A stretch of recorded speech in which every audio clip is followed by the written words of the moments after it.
నమస్తే, welcome to plus TV Telangana. ప్రస్తుతం ఉస్మానియా యూనివర్సిటీలో ఉన్నాం.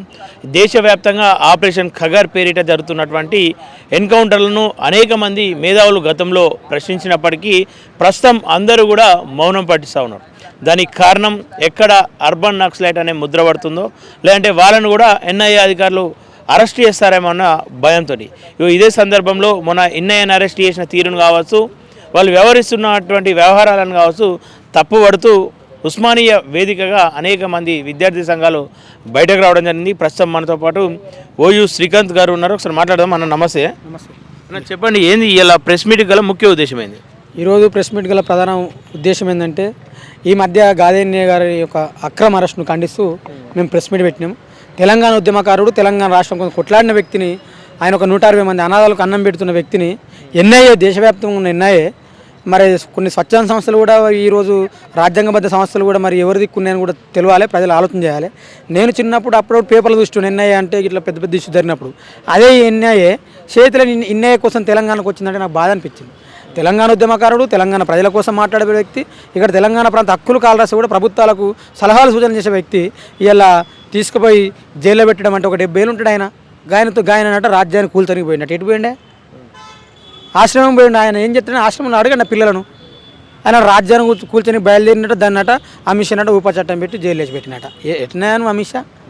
ఇదేనా? ఇక్కడ గతంలో ఇదే ఎన్ఐఏ వ్యవహారం ఏదైతే ఉప కేసు ఎన్ఐఏ మీద పెట్టారు, గతంలో ప్రొఫెసర్ సాయిబాబా మీద కూడా పెట్టి ఆయన ఆరోగ్యం క్షీణించింది అనే సమయంలో బయటకు పంపించిన, దాని తర్వాత 6 నెలలకు ఆయన చనిపోవడం. ఇట్లాంటి పరిస్థితులు అనేక మంది మేధావులపైన కావచ్చు, లేదంటే తెలంగాణ కోసం కావచ్చు, ఈ ప్రజల కోసం పోరాడుతున్న వాళ్ళందరిపైన ఇది తరచుగా జరుగుతూనే ఉంది. ఎందుకని చెప్పేసి అందరు మౌనం పాటిస్తూ ఉన్నారు. ఇప్పుడు వాళ్ళకు భయం పట్టుకుని చివరి ఏజ్లో నేను జైలు ఎందుకు ఉండాలని చెప్పి చాలామంది జైల్లో చనిపోయిన వాళ్ళు. ఇప్పుడు సాయిబాబా, వాస్తవానికి సాయిబాబా సార్ మొత్తం ఆరోగ్యం క్షీణించిన తర్వాతనే బయట తీసుకొచ్చారు. ఇది ప్రజలు గమనించాలి. ప్రభుత్వాలు ఎవరి కోసం పనిచేస్తున్నాయని చెప్పి ప్రజలు ఆలోచన చేయాలి తప్ప మనం ఏం చేసినా కూడా ప్రజలకు చెప్పడమే మన బాధ్యత అయిపోయింది. ప్రజలు కూడా ఆలోచన చేసి ఈ ప్రభుత్వాలను నిలదీయాలి. లేకపోతే ప్రభుత్వాలు ప్రజల గురించి మాట్లాడిన ఎవరినైనా తీసుకొని జైలు వేస్తుంది. దాన్ని మనం తీవ్రంగా ఖండించాల్సిందే. ఓకే, మన మెదక్ ఎంపీ రఘునందన్ రావు గారు మన ఒక ఇంటర్వ్యూలో మాట్లాడుతూ ఏమంటా ఉన్నాడంటే, అర్బన్ నక్సలైట్లను కూడా ఏరివేయాలి, ఖచ్చితంగా వాళ్ళ అంతు చూడాల్సిందని చెప్పి చెప్తా ఉన్నాడు. ఉదాహరణకు కొంతమంది పేర్లు కూడా చెప్పిండు. ఏం చెప్పదలుచుకోరు? ఇప్పుడు రఘునందన్ రావు గురించి నేను వాస్తవానికి మా మెదక్ మా ఎంపీ నేనేమనుకున్నా అంటే, రఘునందన్ రావు అడ్వకేటు, రఘునందన్ రావు చాలా గొప్ప వ్యక్తి అనుకున్నా. కానీ మొన్న మాట్లాడితే అసలు నాకు చాలా సిగ్గుచేట అనిపించింది. గీ ఎంపీన మేము ఎన్నుకున్నది అనిపించింది. అర్బన్ నక్సలైట్లు అని చెప్పి అందరూ జైలు రావు, నువ్వు కూడా తొలివేలు రాగానే కూడా రావు, నువ్వు అర్బన్ నక్సలైట్ అంటే తెలంగాణ గురించి, తెలంగాణ ప్రజల గురించి మాట్లాడితే అర్బన్ నక్సలైటా? మరి మీరు చెప్పండి, అర్బన్ నక్సలైట్కు మీరు ఒక నిర్వచనం రాయండి. ఏం మాట్లాడొద్దు, ప్రజలందరినీ చంపినా కూడా సప్పుడైనోడు అర్బన్ నక్సలైట్ కాడని చెప్పి మళ్ళీ మీరు ఒక రాయండి. మరి మీరు ప్రణాళిక రాయండి. సిగ్గుండాలే రఘునందన్ రావుకు. ఏం మాట్లాడతావా నువ్వు? గదేనా గొంతుండని చెప్పి లోటర్ పెట్టి ఒరత అయిపోతుందా? ఒక అడ్వకేట్ లెక్కుండు. ఒక ఎంపీవి నువ్వు, మన జిల్లా ఎంపీ, మెదక్ జిల్లాకి ఎంత గొప్ప ఉద్యమ చరిత్ర ఉంటుంది. ఆ జిల్లా ఎంపీ అయి నువ్వు మన బండి సంజయ్ తమ్ముని లెక్క అయిపోయాను. అదేనా? అది తప్పు. నీ ప్రవర్తన తీరు మార్చుకో. నువ్వు అసలు ఇంతకుముందు నీ పార్టీ ఏంది? బీఆర్ఎస్ ఉన్నప్పుడు, మరి బీఆర్ఎస్ ఉన్నప్పుడు కూడా నువ్వు అర్బన్ నక్సల్ గురించి మాట్లాడినావా? బీజేపీలో పోగానే అర్బన్ నక్సల్ గుర్తుకొస్తారా? అరే సమస్య మీ పైడి రాకేష్ రెడ్డి ఏమన్నాడు? మనం పనులు చేయకుండా ప్రజలు నక్సలైట్ తయారు చేస్తున్నామా అన్నాడు. నీ ఎమ్మెల్యే మరి ఎవరు తయారు చేస్తారు? ఆయన చెప్పాడు సాక్షాత్ నక్సలైట్లు ఎట్లా తయారవుతారో ఆయన ఉదాహరణ చెప్పిండు. ఆయన చెప్పిండు. ఇప్పుడు కూనంనేని సాంబశివరావు కూడా నేను అసెంబ్లీలో మాట్లాడాడు. వీళ్ళందరికీ శాసనసభ్యులు మాట్లాడినా, రాహుల్ గాంధీ మాట్లాడినా, ఆయన మన ఇండియన్ కూటమి నుండి ఉపరాష్ట్రపతి పోటీ చేసిన రాధాకృష్ణ, ఆయన కూడా అర్బన్ నక్సల్ చేసి పారేసిన. వీళ్ళు చెప్పు, ఎవరు మాట్లాడినా కూడా అర్బన్ నక్సల్ చేస్తారు. సమస్యలు పరిష్కరించండి. సమస్యలు పరిష్కరిస్తే ఏ ఉద్యమాలు ఉన్నాయి. ఆ భారత రాజ్యాంగాన్ని అమలు చేయండి. భారత రాజ్యాంగం అమలైంది. భారత రాజ్యాంగం అమలైతే మరి వీడియోలో ఊరవతలు పెట్టాడు. వాళ్ళు ఎందుకు వచ్చి వీడికి చెప్పండి. సూర్యాపేటలో ఒక దళిత మహిళ అమ్మాయి ఎంత చచ్చిపోయింది? భారత రాజ్యాంగం అమలైందా? భారత రాజ్యాంగం అమలైతే ఆదివాసుల మీద హత్యలు జరుగుతాయా? భారత రాజ్యాంగం అమలైతే దళితుల మీద హత్యలు జరుగుతాయా? భారత రాజ్యాంగం అమలైతే 89,000 స్కూళ్ళు మూతపడతాయా? చెప్పండి. దాదాపు లక్ష స్కూళ్ళు మూసేసింది బీజేపీ. చెప్పండి, అమలవుతుందా భారత రాజ్యాంగం? ప్రాథమిక హక్కులు అమలు చేస్తురా? మనిషి జీవించే హక్కును కాపాడుతురా? భావ ప్రజ్ఞ స్వేచ్ఛను బంధిస్తలేరా ప్రభుత్వాలు?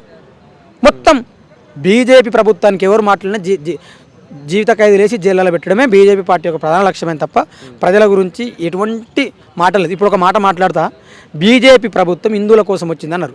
మరి ఆదివాసులు ఎవరు? ముస్లిమ్సా? ఆదివాసులు ఎవరు? ఆదివాసీలు హిందువులు గారా, దళితులు హిందువులు గారా, బీసీలు హిందువులు కదా, మరి బీసీలు 42% రిజర్వేషన్లు ఎందుకు వేయలేవు? వాళ్ళు హిందువులు గారా? చెప్పండి. బీజేపీ కేవలము అదాని అంబానీ పెట్టుబడిదారుల పార్టీ, పేద ప్రజల పార్టీ కాదు అది. కాబట్టి మేము బీజేపీ ప్రభుత్వం ఏం చేస్తుందో ప్రజలకు నిరంతరం ప్రశ్నిస్తుంటే ప్రజల పక్షంలో మేము పోరాటం చేస్తున్నాం. ఓకే, నిజంగా బీజేపీ తప్పు చేస్తుందని చెప్పేసి భావిస్తూ ఉన్నారు ఇప్పుడు? 1000% తప్పు చేస్తుంది. ఈ ఎందుకని చెప్పేసి గతంలో బీజేపీ పైన అనేక గొంతులు లేచినాయి, పాటలు పాడిర్రు, ఆటలు ఆడిర్రు, ధూమ్ధాములు చేసిర్రు. ఇలా వాళ్ళందరూ కూడా మౌనంగా బయటకు కూడా వెళ్ళినటువంటి పరిస్థితి ఉంది. ఎందుకు అంటే వాళ్ళు భయపెట్టిస్తున్నారు. ఏం మాట్లాడినా జైలు వేస్తారు. వాళ్ళని ఏం చేయమంటారు? సాగుదారులకు ఏడు చచ్చిపోతా, జైలుకు ఏం కావాలని చెప్పి భయపడుతున్నారు. అందుకే ఇందాక నేను చెప్పిన కదా, కమలము అందరి నోట్లోకి వచ్చింది, అందుకే అన్ని గొంతులు ఆగిపోయినాయి అని చెప్తున్నా. అది నేను చెప్పదలుచుకున్నా. బీజేపీ పార్టీ యొక్క ప్రవర్తన తీరు, రాజకీయ శైలి కానీ మారకపోతే తెలంగాణ రాష్ట్రంలో రాబోయే ఎలక్షన్లో ఖచ్చితంగా పొంద పెడతాం. ఆల్రెడీ మన కొనసాగుతా అంటారా? 1000% కొనసాగుతుంది. తెలంగాణ మీరు చూస్తారు కదా, మన గ్రామ పంచాయతీ ఎలక్షన్లో పొందబెట్టలే. ఎన్ని గెలిచినాయి వాళ్ళ పార్టీకి, ఎన్ని వచ్చినాయి వాళ్ళ పార్టీకి? అసలు వాళ్ళ పార్టీ ఉండడం గమనిస్తాడా? ఏదో ఆ ఎంపీ ఎలక్షన్లో ఈవీఎం ట్యాపరింగ్తో గెలిచిరు తప్ప వాళ్ళ ప్రజల మీద. నేను ఏమంటా, హిందువుల కోసం పుట్టిన పార్టీ అయితే ఒక దేవుని గుడి కాడ ఎవరు ఎక్కువ అర్కుతుంటారు నాకు ఎప్పుడు? హిందువులు అర్కుతున్నారా? మరి హిందువుల కోసం పుట్టిన పార్టీ హిందువుల కోసం పనిచేయాలి, ఎవరి కోసం పని చేస్తుంది? అంటే హిందువులు అంటే బీజేపీ పార్టీ దృష్టిలో అదాని అంబానీ ఇద్దరే హిందువులా? చెప్పండి. ఇద్దరే హిందువులు, మిగతా వాళ్ళు హిందువులు గారా? 85% అంబానీ అన్ని ఆధారాలు లేని ఆరోపణలు అని చెప్పి చెప్తా ఉన్నారు. ఇప్పుడు నేను చెప్పలే అదాని అంబానీ ఆధారాలు. ఇప్పుడు 2014 ఆదాని ఆస్తి ఎంత, అంబానీ ఆస్తి ఎంత, 2014 తర్వాత ఆదాని ఆస్తి ఎంత, అంబానీ ఆస్తి ఎంత, నేను చెప్పలే కదా. ప్రపంచ జాబితాలు చెప్తున్నాయి కదా. భారతదేశంలో కంపెనీలను ఎవరికి ఇస్తుంది మోడీ? అన్ని ప్రభుత్వ రంగ సంస్థలు మొత్తం ప్రైవేట్ పరం చేసింది. ఎవరు చేసింది? నాకు చేసిండా? నీకు చేసిండా? ఎవరు చేసిండు? అదానికి జార్ఖండ్లో కంపెనీ ల్యాండ్ చేయలేదా? యురేనియం తవ్వకాలు ఒకటే రోజు నేను చెప్తున్నా కదా, 8 లక్షల చెట్లు నరికేసారు. మా ప్రకృతి ప్రియులంతా మొన్న ఇక్కడ హైదరాబాద్లో పెద్ద అది చేసారు. ఏం చేసిరే? ప్రకృతిని కాపాడుకుంటేనే మనిషి యొక్క మనుగడ. ప్రకృతి విధ్వంసం అయితే మనిషి బతకగలుగుతారా? బీజేపీ ప్రకృతి విధ్వంసకరం వైపు ఉంది, ప్రజల వైపు లేదు. ఈ ప్రజలు ఈ దేశాన్ని ప్రజలే కాపాడుకోవాలి, ప్రజలే పోరాటాలు చేయాలి. ఓకే, చివరిగా మావోస్టులు అంటే ఇంకా లొంగిపోయిన వాళ్ళు చాలామంది ఉన్నారు, వాళ్ళ ప్రాణాలు కూడా పోయేటువంటి ఆస్కారం ఉంది, అవకాశం ఉంది. వాళ్ళకి ఏం చెప్పదలుచుకోరు? నేను వాళ్ళని బయటకు రమ్మని చెప్తున్నా. ఇప్పుడున్న సందర్భంలో సాయుధ పోరాటం ఈ దేశానికి సెట్ కాదు. అనవసరంగా మీరాడ చనిపోతే మాకే బాధ అనిపించి మేము మాట్లాడాలి. ఇప్పుడు మీ వల్ల జవాన్లు చనిపోతారు, వాళ్ళు చనిపోయిన కూడా మన బిడ్డలే కదా. ఒకరినొకరు చంపుకోవద్దని కోరుకుంటున్నాం మేము. ఓకే, లొంగిపోవాలని కోరుకుంటున్నాం. భారత రాజ్యాంగం పట్టుకొని మనం పోరాటం చేద్దామని కూడా కోరుకుంటున్నాం.